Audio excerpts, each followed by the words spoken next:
तौहीद और रिसालत का नारा, तौहीद और रिसालत का नारा दुनिया में लगाने निकले हैं। फारान की चोटी का नगमा, फारान की चोटी का नगमा घर घर में सुनाने निकले हैं। अल्लाह अल्लाह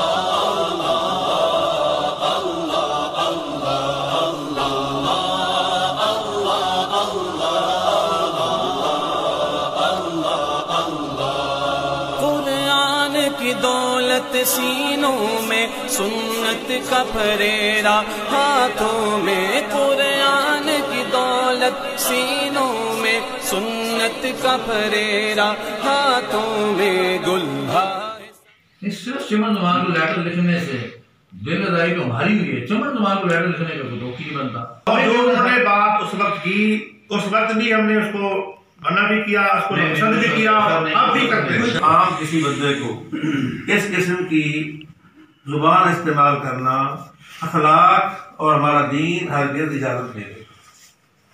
और ये इस बात को हमने जो ये बात डॉक्टर के बारे में हुई, हम इस बात की हरगिज़ मुय्यद नहीं है, हरगिज़ इसके मुय्यद नहीं है। और उनको प्रोग्राम के बाद ये हमने कह भी दिया, एहसास भी दिलवाया कि हमें ये चीज़ें ज़हन नहीं देती, इसका असर अवाम में बिखरत होता है और हम भी इस मामले में कभी भी इस चीज़ को बर्दाश्त करने के हक में नहीं।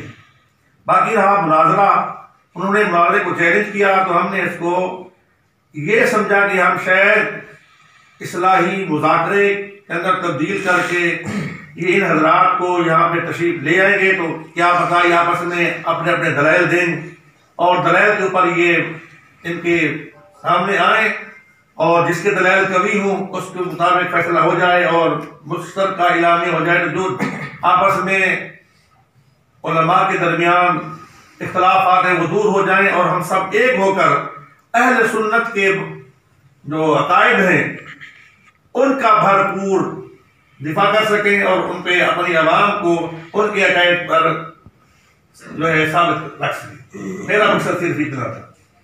मुनाजरे से इस अब जो मुनाजरे हो रहे हैं, मुनाजरे से इन हालात के अंदर कोई खैर की उम्मीद नहीं। अब जो मुनाजरे हो रहे हैं, मुनाजरे से इन हालात के अंदर कोई खैर की उम्मीद नहीं। मैं तो इल्मी मुज़ाकरे मेरे पेट में नहीं। और उनके बारे में क्या कहते हैं? इनके बारे में जो उन्होंने मुनाजरे का कहा, जर्मन जमान सर ने मुनाजरे का कहा, तो अब ये इल्मी मुज़ाकरे की मेरी ख्वाहिश थी।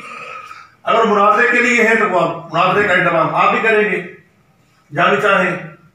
यानी आपके पास नहीं कर सकते, यानी वो आपके पास नहीं कर सकते, नहीं वो खुद करें इसका मामला। जी जी।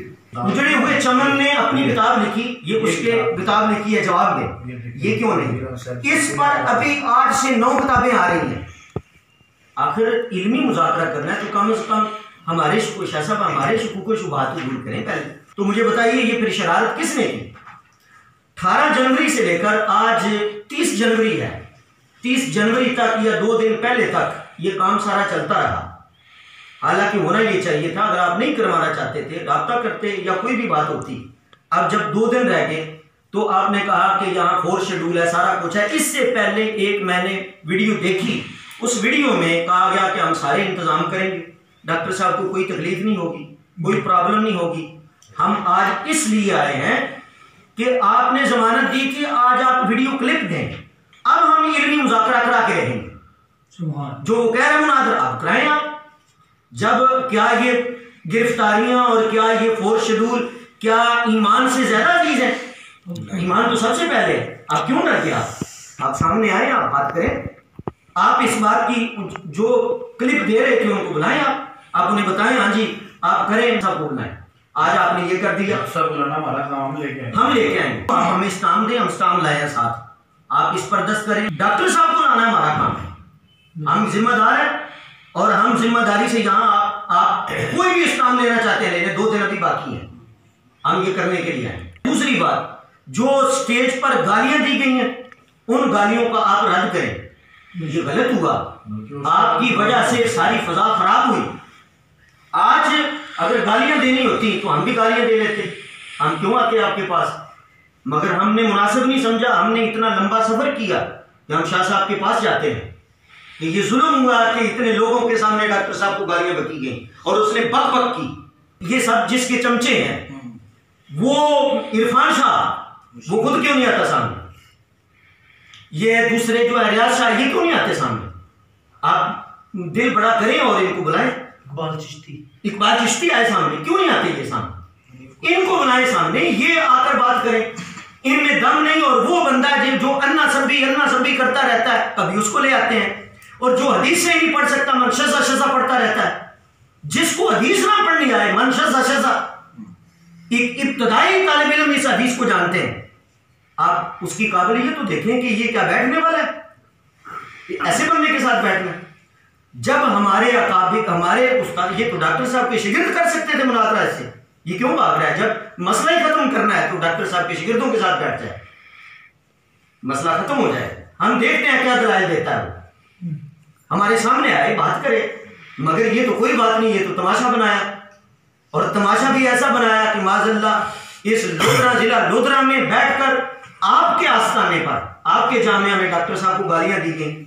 इस पर क्या असरात यहाँ के इलाके के लोग, डॉक्टर साहब के मोतक़ीदीन, मुरीदीन, मुहिब्बीन, उनके दिल पर क्या गुजरी? हमें भी बहुत दुख हुआ, लेकिन फिर भी हमने जुबान नहीं खोली आपके हवाले से। हमने कहा जितने भी दुखड़े होंगे हम कमरे में बैठकर शाह साहब से करेंगे।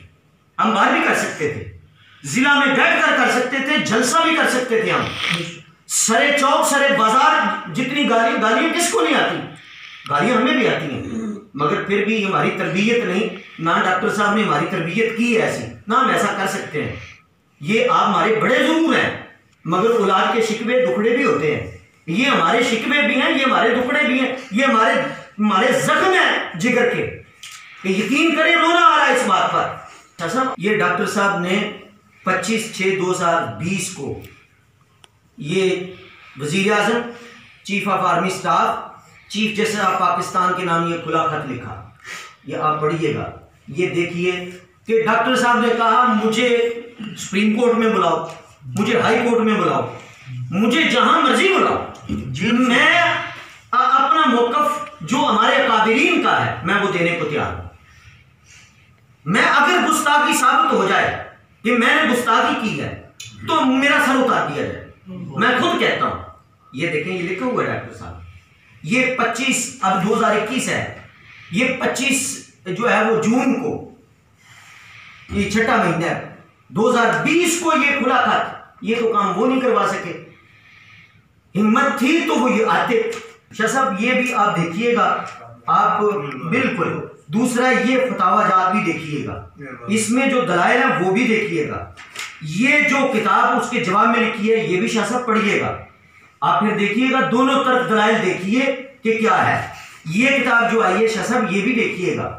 डॉक्टर साहब के सैकड़ों मौजू हैं सैयदा फातिमा ज़हरा रज़ियल्लाहु ताला की शान में, मकाला जात है सबसे ज्यादा, आप उसको भी देखिए। डॉक्टर साहब ने कोई ऐसी बात की। आप मैं ये भी बात करता चलूं शाह साहब, मुझे सिर्फ इतना बता दें, पहला तो अभी मेरा ये जवाब आपने देना है कि ये गालियां क्यों दिलवाई गई। दूसरी बात ये शाह साहब, ये सब कुछ जो हुआ आप कम से कम इसका सियाको सबाब तो देखते कि आखिर ये बात क्यों चली। ये वो जो कराची की मलूना है सैफी अली, उसने जब सैयदना सिद्दीक़ अकबर रज़ियल्लाहु ताला अन्हु की तौहीन की, तो शाह साहब मुझे तो नहीं पता कि आप चिश्ती हैं या नक्शबंदी हैं, मगर आप बताइए कि क्या हमारा ताल्लुक सैयदना सिद्दीक़ अकबर से भी है कि नहीं है? क्या उस वक्त रग नहीं फड़की? उस वक्त भी जब वो गासिब और जालिम कह रही थी, साबित करने की नाकाम कोशिश कर रही थी सैफी अली खान, उस वक्त क्यों नहीं बोला गया? उस वक्त सुन्नी क्यों नहीं इकट्ठे हुए? उस वक्त ये उजड़ा हुआ चमन कहां था? उस वक्त क्यों नहीं उसका रद्द किया? डॉक्टर साहब का ये जुर्म है, उसके खिलाफ दरखास्त दी, और फिर सैयदना सिद्दीक़ अकबर रज़ियल्लाहु ताला अन्हु की अदालत पर डॉक्टर साहब ने सेमिनार किए, उधर मरकज में किए, गुजरात में किए। ये जुर्म था।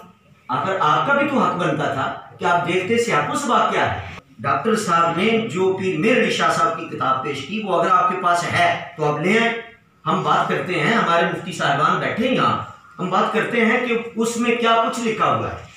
वो पीर मीर अली शाह साहब की जो किताब थी, उसमें जो बात लिखी हुई है वो तो शियों को जवाब दिया गया था, वो तो शियों के हवाले से बात की गई थी। बार बार डॉक्टर साहब ने कहा कि हम तो ये नहीं कहते कि सैयदा पाक के हवाले से, जब शिया ये बात बोलते हैं तो हम बात करते हैं सैयदना सिद्दीक़ अकबर रज़ियल्लाहु ताला अन्हु के हवाले से। जब हम वो बात करते हैं तो फिर बात की जाती है। फरमाया वो तो शियों को जवाब दिया गया था कि शिया जो है ये बात मासूमियत के हवाले से बात कर रहे हैं, अकीदा मासूमियत को जो है वो खत्म करने की कोशिश कर रहे हैं। तो इस हवाले से शाह साहब आप उसको भी देखते। ये इतनी बड़ी सारी बातें होने के बावजूद अब तो पानी सर से गुजर गया, जो होना था हो गया, जिसने जो कहना था कह लिया। आपने खुद भी फरमाया मुझे फोन आए, कराची से आए, बाहर से आए, आपको खुशामदीद कहा गया कि आप ये इल्मी मुज़ाकरा कराने लगे हैं, तो आप बिस्मिल्लाह कीजिए। आज आप वीडियो क्लिप दीजिए और आप पूरी जिम्मेदारी लीजिए, सारा कुछ कीजिए, आप स्टाम दीजिए। डॉक्टर साहब ने कहा था कि मैं सर के बल चल के आऊंगा, तो डॉक्टर साहब आज भी अपनी जुबान पर कायम है, आज भी कायम है। हम लेके आए एक सारा माहौल बनाकर। इसका मतलब ये हुआ कि हक पर कीचड़ उछाल कर फिर कहा नहीं हम ये काम नहीं करेंगे, माहौल खराब होता है। माहौल तो खराब कर दिया, अब कौन सा माहौल बाकी रह गया? किस माहौल की बात करते हैं, किसको नहीं पता चला? शायद अगर आपको काले आती है, हमें भी काले आती है। अब ये जब ये सारा दरवाजा खुला है तो आप फिर खुलने ही दें। और फिर नायब ये तो चमचे हैं, इरफान शाह को बुलाए, रियाज शाह को बुलाए, आप फिर एक दफा जो है इसको नतीजा खेज बनाए, पता चले कि अहले सुन्नत तर्जमानी का हक कौन अदा कर रहा है और चोरी कौन कर रहा है, दाता साहब के नाम पर सवारियां सवार करके गामे शाह कौन उतार रहा है, ये तो फिर पता चलेगा। और कोई शख्सियत परस्ती नहीं, खुदा की कसम अगर डॉक्टर साहब एक कदम भी शरीयत से पीछे होते, हम कभी भी डॉक्टर साहब के हक में ना बोलते। ऐसी कोई बात नहीं, हम शख्सियत परस्त नहीं है। डॉक्टर साहब ने हमें ये बात सिखाई नहीं है, ये बात हमारी घुट्टी में नहीं है।